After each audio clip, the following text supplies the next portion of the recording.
David del Valle, nuestro primer invitado del ciclo, es diseñador industrial y de espacios interiores, director de la empresa de arquitectura del Valle Estudio y fundador de la empresa pionera en diseño de mobiliario en Colombia, Tu Taller Design. Ha sido curador de la London Design Bienal, diseñador del mobiliario de la Expo Dubai y numerosas exhibiciones como Salón Satélite, ICFF Wanted Design, Dutch Design Week, Ventura Lambrate, entre otras 12 exhibiciones internacionales. En su trabajo busca la humanidad del diseño y ser un gestor cultural a través del diseño para su país. David, te doy la más cordial de las bienvenidas y te dejo la palabra para tu presentación.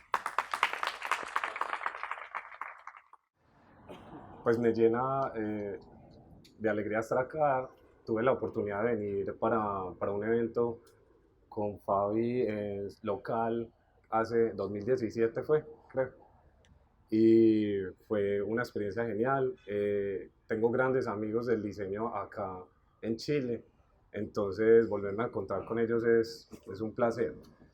Eh, Grandes amigos que han también compartido conmigo en Colombia, en invitaciones que les he hecho para exponer, para conversar y para hacer lo que debemos hacer los diseñadores, que es gestionar esos espacios que cada vez, pues que son muy pocos y que por eso mismo el diseño a veces latinoamericano no está y es porque falta mucha más conversación. O sea, es una labor que también tiene que estar presente en nuestro quehacer.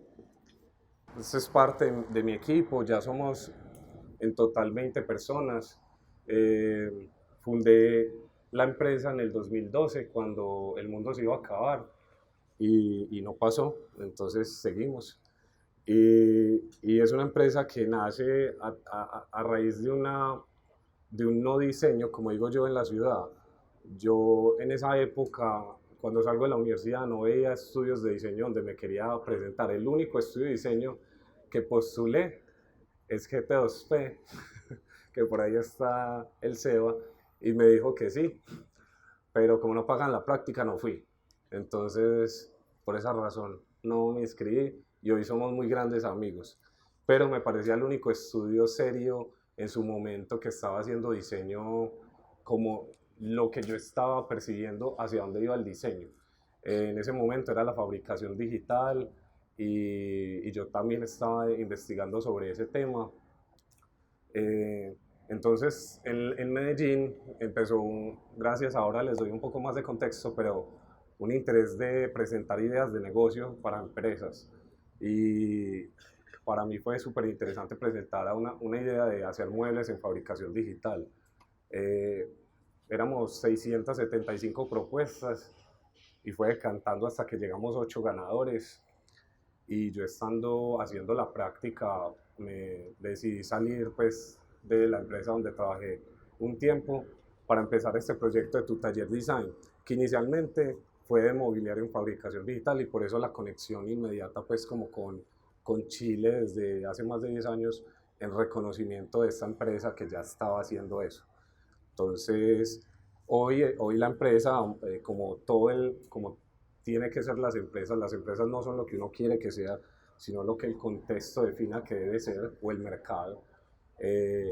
Hicimos la primera colección y nadie la compró, porque la estábamos pensando no por el tema prospectivo, sino que decíamos no acabados, no agentes adicionales, entonces nuestras intenciones superaban lo que el mercado en ese momento estaba preparado para recibir. Y eso le pasa a muchos emprendedores. Eh, Entender de que a veces no es que no se pueda hacer, sino que hay que leer y entender qué es lo que necesita el mercado. Y hoy la empresa sigue haciendo mobiliario, pero ya tiene un mercado objetivo y ha sido capaz de sortear durante todos estos años diferentes retos. Pero la empresa, pues hoy al día tiene cargos privados que le permiten hacer sus investigaciones. La investigación es una de las claves fundamentales de un estudio de diseño. Un estudio es donde se estudia y tiene que haber un estudio y tiene que haber un tema de investigación. En el caso inicial de Tu Taller fue la fabricación digital. Se nos ha olvidado muchos que un estudio no es un lugar donde se labura como una oficina y ya, y se reciben encargos y se sacan. No, tiene que haber un tema de investigación. Si no hay un tema de investigación, pues no es un estudio, es una oficina más, pero no tiene nada por qué ser valioso en el sector de la conversación del diseño. Pero evidentemente aquí, en la China, en Suiza, donde sea, investigar es costoso. Entonces, como investigar es costoso, se requieren de otras opciones, de otros elementos que permitan generar economía para esas investigaciones, desarrollos, productos. Nosotros pues tenemos un estudio de diseño interior que nos permite atender este tipo de cliente, que es un cliente que hemos llegado, ¿cierto? Que es un cliente que existe y hemos llegado a él a través del trabajo, que es un cliente que valora el diseño y que al valorarlo pues paga como se debe pagar muchos ejercicios y hacemos interiorismo pues de alto perfil, como este tipo de proyectos o de arquitecturas o de espacios interiores donde podemos también usar materiales y trabajar con marcas de renombre y a su vez como este proyecto en especial, yo tengo un video en la página muy, muy interesante explicando el porqué de este proyecto y lo que hablo ahí es que la internacionalización del diseño colombiano se dará es en la conversación constante de combinar los dos mundos, no que todo sea, digamos, colombiano y no que todo sea importado, sino cuando uno genera esas conversaciones, gracias a generar esos match entre los ambos mundos, es que me llaman estas marcas y me dicen, venga a mi despacho,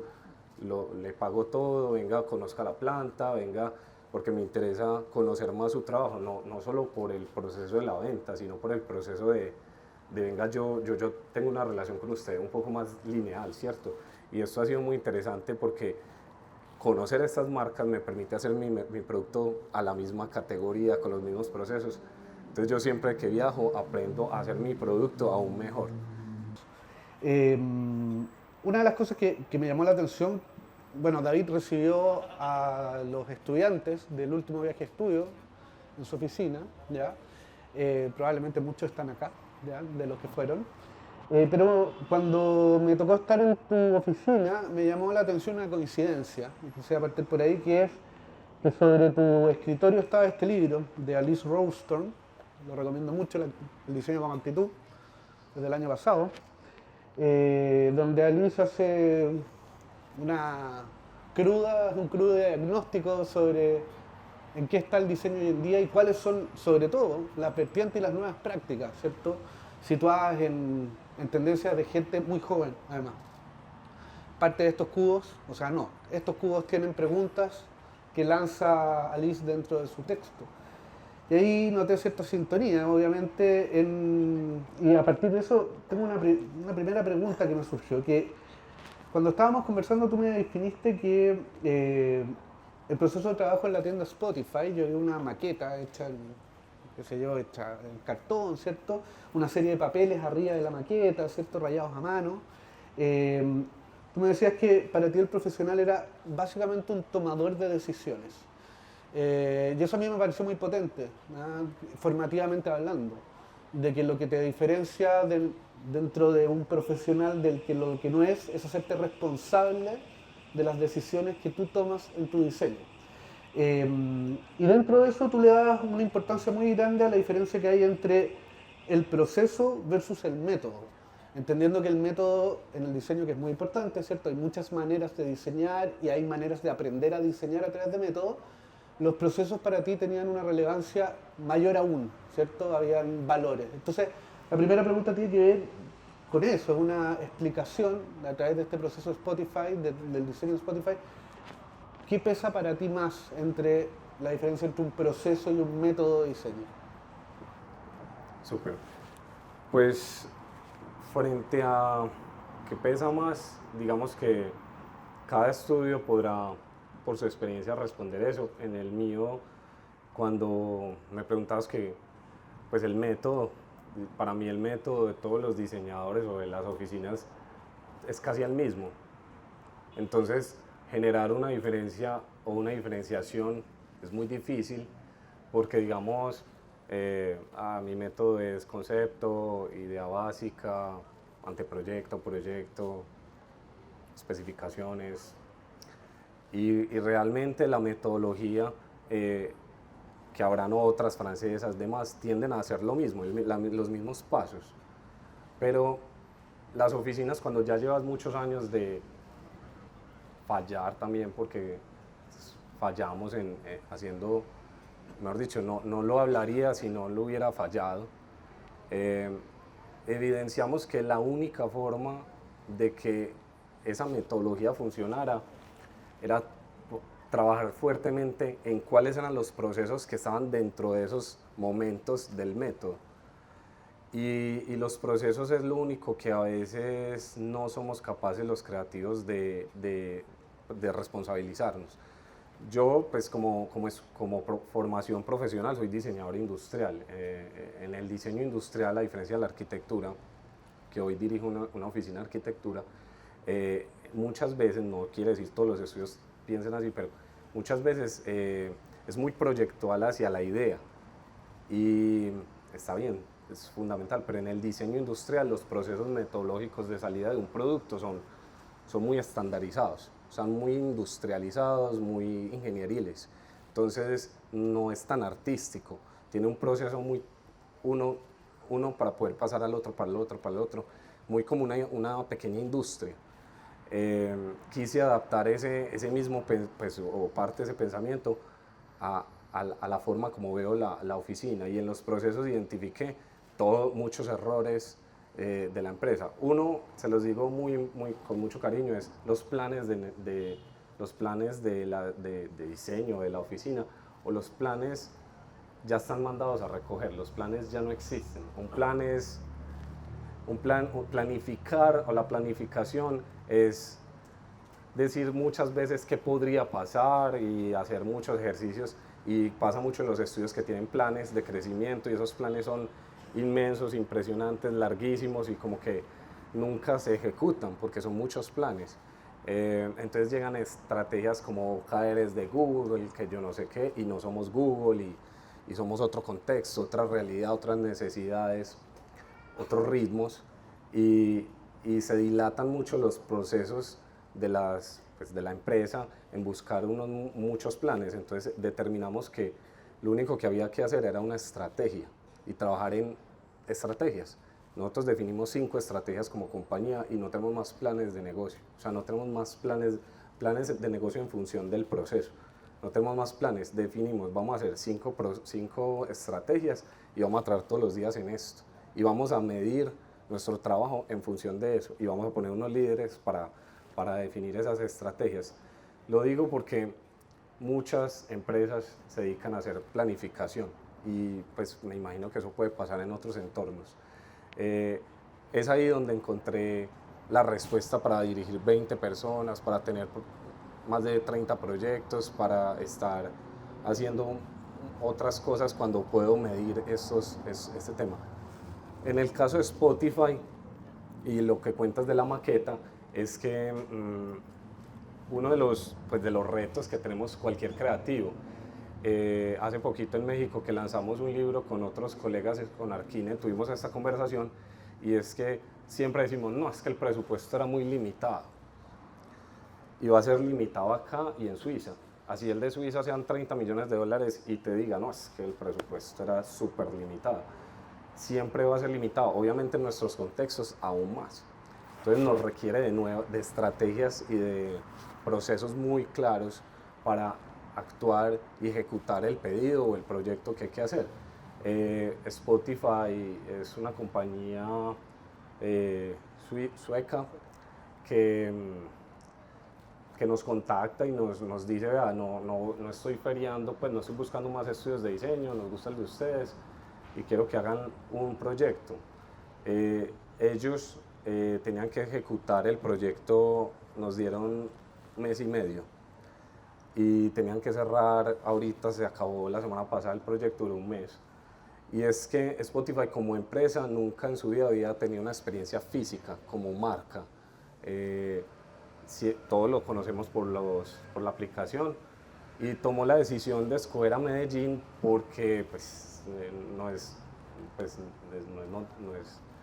noticia que Medellín el tema del reggaetón pues es una cosa de locos, pues eso En estos momentos tenemos pedidos para varios reggaetoneros y es muy particular. Pero, pero es una realidad y es algo bueno. Pues yo no es que sea el más reggaetonero, pero me gusta que ellos están invirtiendo en el arte. Es el nuevo arte, es un arte popular y es un arte que le crea el diseño. Entonces también es una oportunidad. Y este espacio ellos decidieron porque donde más reggaetoneros hoy se escuchan en el mundo están produciéndose en Medellín. Entonces ellos querían hacer un lugar donde se pudiera producir música, 3 estudios de grabación, donde se pudieran hacer eventos, que tuviera un escenario, donde se pudiera hacer cuartos de reuniones para relacionarse Spotify con los nuevos artistas, con los emergentes. Querían hacer unas salas de encuentro, bueno, es un lugar que era una casa y además se iba a hacer en un lugar precioso que es el Museo de Antioquia, donde inició el Museo de Antioquia, en la parte de atrás, que es uno de los lugares más difíciles de Medellín. O sea, si hay un lugar difícil en la ciudad de Medellín es el centro, difícil en el contexto general. Entonces era romper ese paradigma de la ubicación, que Medellín es, digamos, su ejemplo hacia el mundo es eso precisamente, poner las obras de arquitectura en los lugares más difíciles, poner, que contábamos, pues Rogelio Salmona, arquitecto en el basurero de la ciudad, bueno, Leo Manzanti, que en su momento fue arriba en Santo Domingo, los 80 colegios en los lugares más difíciles de Medellín y de Antioquia, y esto hace que realmente esas acciones rompen el paradigma de para qué es el diseño, ¿cierto? Y para qué estamos. Te quería llevar a otra área que la nombraste. Medellín, para que no todos a lo mejor han tenido la oportunidad de estar ahí, es un valle, ¿cierto? Bastante estrecho, con una historia social muy potente, marcada por todo el proceso de ocupación de las FARC, ¿cierto? Durante los 90 y todo el proceso del narcoestado, ¿cierto? Y yo no iba a Medellín hace 20 años, ¿no? Una cosa. Y claro, me topé con una ciudad muy cambiada, una ciudad modernizada, donde uno puede ver que hay un cuidado muy importante por los espacios públicos, ¿no? Estructurado sobre un plan maestro que tiene que ver con la escala del urbanismo, que es básicamente el sistema de movilidad de metro, pero todo un sistema de plazas y parques que uno puede observar una fineza en el diseño en todas sus escalas, ¿no? Entonces que te quería llevar a eso que mencionabas del diseño como transformador, como el poder que tiene el diseño en la transformación social. Muchas veces, y lo plantea Alice dentro del libro, el diseño está súper vinculado a una época gloriosa, la que se pone en el MoMA, ¿cierto? Los productos de diseño italiano y todo eso, que obviamente lo ha alejado de una condición de crisis contemporánea muy grande y queda en un ámbito como un poco elitista, no un poco, bastante elitista, incluso fuera de la realidad propia de la problemática del diseño contemporáneo. A mí me sorprendió mucho tu historia respecto a un diseño que es más o menos simple como encargo, que tiene que ver con el diseño de los ventanales de las estaciones de metro de Medellín. De ahí tú me contaste que hubo todo un proceso en Medellín de pacificación, pero también de un cambio en el mindsetting de esto, que involucró agentes políticos, asociaciones gremiales, urbanistas, arquitectos, diseñadores y todo. Entonces, me gustaría que hables un poco de eso. Existe esta noción de las trincheras de dedicación para cada una de las especialidades del diseño, pero me da la impresión que Medellín logra tener un modelo exportable. Me gustaría que hables un poco de la experiencia de transformación que tuvo Medellín, básicamente acercando el diseño con las necesidades de la gente que lo necesita. Súper. Como dices, Medellín está dentro de un valle y pues partamos de que Medellín como ciudad pues es como es un error urbanístico porque es una ciudad que se hizo para la industria. De hecho, el río estaban todas las empresas al lado del río para poder mover sus cosas. Y empezaron pues a alojarla en estas fincas, primero personas, después la gente que venía a trabajar, y la ciudad se partió en dos, ¿cierto? Dos ciudades separadas por la parte más importante y más plana de la ciudad, por la industria, y en las laderas, en los extremos, la vivienda. De cualquier tipo, pues de la vivienda, digamos, de menos recursos y de más recursos, todos en la ladera, que es un problema y geográficamente ya por la densidad que está adquiriendo. Es una ciudad de 4.2 millones de personas. Pero hoy esa industria está desapareciendo, la sacó la ciudad, la está sacando y la está volviendo para la vida, para las personas. Entonces tiene unos retos de haber nacido en un error y de, pues dando un contexto como más general. Y yendo a lo específico, en los pedidos de ciudad llega es un Metro Medellín, y pues en ese momento yo trabajaba para una empresa metalmecánica, con la cual habíamos hecho las fachadas de los coliseos de los suramericanos, que fue muy lindo porque pues anteriormente las personas que podían ir a ver estos eventos deportivos tenían que pagar, y lo que decidió la ciudad fue perforar todas las paredes para que las personas que pagaran podían entrar a sentarse, pero el que no podía ver desde la reja. Eso es muy importante porque es realmente lo que es lo que es Medellín, es esa conciencia de ciudad a diferentes escalas, ¿cierto? Con lo del metro fue que se evidenciaba que a nivel mundial, cuando habían protestas, lo que cogían eran las estaciones y les daban pues duro, y eso por lo general eran vidrios, pues vidrieras se abrían y se cerraban. Pues nosotros en Medellín tenemos una condición de ciudad tropical donde no tenemos climas tan extremos, y tuvimos la conversación de cómo hacerlo, desarrollarlo, y pues yo participé en todo el diseño y desarrollo de estas fachadas que básicamente cubren y visten estas estaciones. Y una de las decisiones que tomamos fue hacer perforarlo, ¿cierto? Perforarlo con microperforaciones. La primera reacción fue: eso es imposible, se va a meter el agua, no sé qué. Yo usaba en ese momento un software que pues, muchos de pronto lo conocen, se llama Grasshopper, y es un software que simula situaciones paramétricas de climas, muchas situaciones.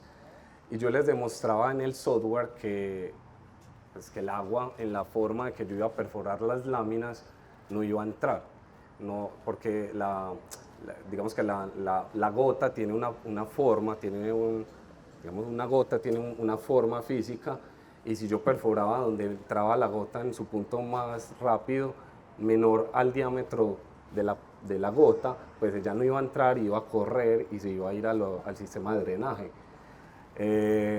Pues me creyeron, que eso es algo de lo que he sido muy pues, afortunado, de que tan joven, tenía 23 años, me creyeran, y hicimos toda la sistema así. Hoy se sigue usando, no entra el agua, y en los disturbios que ha habido, solo en una estación se dañó un panel, y el panel se reemplaza inmediatamente, incluso tienen de reserva y no los han usado. Ahí entra el diseño, entra la realidad, entra la lógica también de estos análisis, y entra la confianza, que a la final es lo que necesitamos todos los que estamos acá, los jóvenes, es que nos den confianza. Eso es súper importante, confianza para hacer. Créanme que yo estaba muriéndome el miedo pensando que eso iba a entrar el agua porque se me iba a acabar la carrera, pero confié también en los conocimientos, en lo que me arrojaba pues ese conocimiento, y también hay que aventarse a este tipo de cosas, que es lo que han hecho todos mis colegas y los arquitectos atrás. Se han retado a ser capaces de poner belleza donde no había belleza, donde no puede estar la belleza, donde no debe estar la belleza, en teoría, y es donde la belleza debe estar. La belleza debe estar en los lugares más difíciles, en los lugares que no va a llegar sola la belleza. Hay que apoyar a que esa belleza o esa técnica llegue a estos espacios. Entonces, ese es un ejemplo de esa forma en esta situación particular de lo del metro, como yo lo solucioné en su momento. ¿Y qué tipo de belleza es la que tiene que llegar a esos lugares? Porque son paradigmas distintos a los que culturalmente el diseñador puede estar acostumbrado. ¿Cierto? El concepto de belleza es una cuestión que yo puedo tener uno, otro puede tener... ¿Cuál es el caso de Medellín? Es bien puntual en ese sentido de proveer de una cierta calidad, ¿no? Es de una dignidad. Es una belleza acompañada de una funcionalidad y un entendimiento pues del contexto, ¿cierto? Si yo, por ejemplo, en Medellín hay unas, no sé si los chicos lo visitaron, creo que sí, la Comuna 13, y una de las decisiones es una comuna que es una invasión de ciudad, ¿cierto? Que pasa aquí en cualquier contexto latinoamericano, y tú tienes dos opciones, o luchar contra eso o apoyar a que vengan entonces entremos págueme servicios eléctricos, negociemos cómo vamos a hacer. Y la decisión fue de la ciudad, en vez de evitarlo, crearles escaleras eléctricas para poder llegar a sus casas y además conectarla con el sistema de transporte en el cable, ¿cierto? Entonces realmente es belleza acompañada de funcionalidad. Esa es cuando esa dignificación tiene sentido. Si es solo pintar las casas, pues es simplemente un pañito de agua tibia frente a las necesidades reales del barrio o de la comunidad. Diseño y política. ¿Cómo deberían dialogar? Es claramente un diálogo ineludible, ¿no? Puede ser incómodo, pero me imagino que nada de las modificaciones o de los planes que se establecen en las transformaciones tan icónicas como las de Medellín, que son Medellín, hablemos que el 2017 creo que recibe el premio de la ciudad de mejor calidad de vida y mayor innovación dentro del mundo. O sea, es un salto grande de ser la ciudad más peligrosa, ¿no? No estamos hablando de la realidad europea ni de unos estándares económicos finlandeses, ni mucho menos. Entonces, me imagino que hay mucha voluntad política en esto y me imagino que los profesionales, diseñadores, arquitectos o los que se mueven en el ámbito de la capacidad de modelar la ciudad se involucran también con la política. ¿De qué manera lo hacen? Mira, en el 2004, como para poner fecha y contexto, hay un académico matemático que se decide lanzar a ser alcalde de la ciudad de Medellín. Por primera vez en la historia de Medellín se elige a un profesional de esta y no un político tradicional, y se llama Sergio Fajardo, y el hombre lo que es en sus estadísticas, porque lo que presentaba era datos, decía: la arquitectura es transversal al desarrollo de la ciudad y lo puede mostrar con mi plan de gobierno y tal. Él fue el que gestó todos estos cambios de la ciudad a través de establecer políticamente la arquitectura. Y los arquitectos al volver, por decir, o llegar o entrar a la conversación política, es innegable, en Medellín es imposible hacer cambio social sin estar involucrado en la política. O sea, no siendo políticos, ¿cierto? Sino estando en esa conversación, básicamente como debe ser. Como en la polis estaban los filósofos, todas estas personas que tomaban las decisiones. La arquitectura es transversal a todo ese desarrollo y al urbanismo de la ciudad.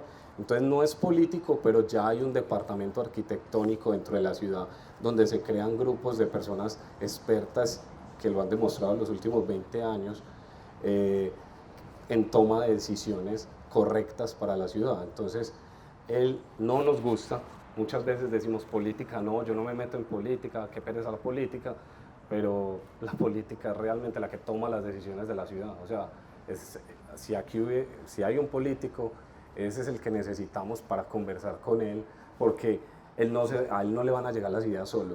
O sea, él necesita ese acompañamiento, está la escuela, pero tienen que estar los profesionales también interesados en que esas conversaciones pasen, y nosotros pues lo que vivimos en la ciudad pasa, es el plan ya de la ciudad, y no creo que se cambie, porque hemos visto pues como los logros.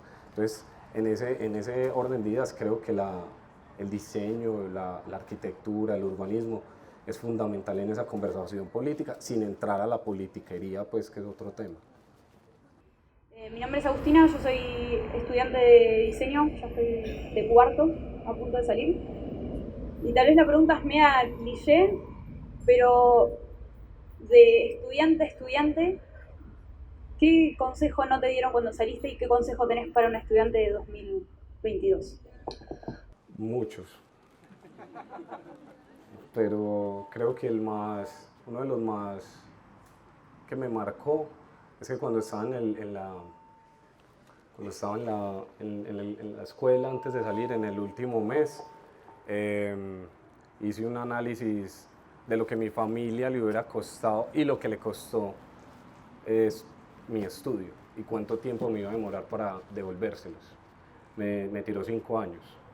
Entonces en el momento yo como que 5 años sin ganar nada, pues o sea, solo en pro de... Entonces ahí pues decidí emprender. En mi momento era porque no tenía a dónde ir. O sea, yo sentía que era un excelente elemento para un estudio de diseño. Y no siempre hay que emprender. Ya cuando uno ve buenos proyectos, también existe el concepto de intraemprender. Y de hecho el mundo necesita más intraemprendedores que emprendedores. Porque como conté ahora, de 50 emprendimientos, uno en 10 años llega a 10 años. ¿Te imaginas qué pasó con los 49? Se necesitan muchos intraemprendedores. Uno de los consejos, y el más importante, es aprender Excel. Excel en el sentido de un software que lo vemos como eso no es para mí, pero creo que es el único software que le permite a uno desarrollar los procesos. Todos mis procesos están en Excel. Yo todavía no he pasado pues como a llevarle un software súper eficiente, porque creo que es ahí donde se gesta el estudio, y es el Excel que nadie, eso sí, nadie, ese no se puede perder.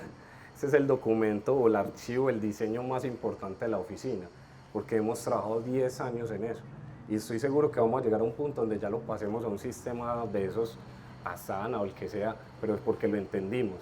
Ahí en ese programa tan sencillo está el proceso de la compañía, cómo trabajamos, cómo sale un diseño, a qué tiempo, a qué hora, bajo qué nosotros le llamamos access. Bueno, tenemos todo programado, y eso ha sido a través del como decía, el error, ¿cierto? No es que yo no sabía nada de Excel. Hoy puedo dar un curso de Excel profesional para diseñadores, pero sería uno de los que te digo, ya empezar ya a hacer cursos, y antes no era tan fácil con el YouTube de la época, ahora hay de todo. Entonces eso. Me parece que la academia debe nutrirse fuertemente de la experiencia profesional.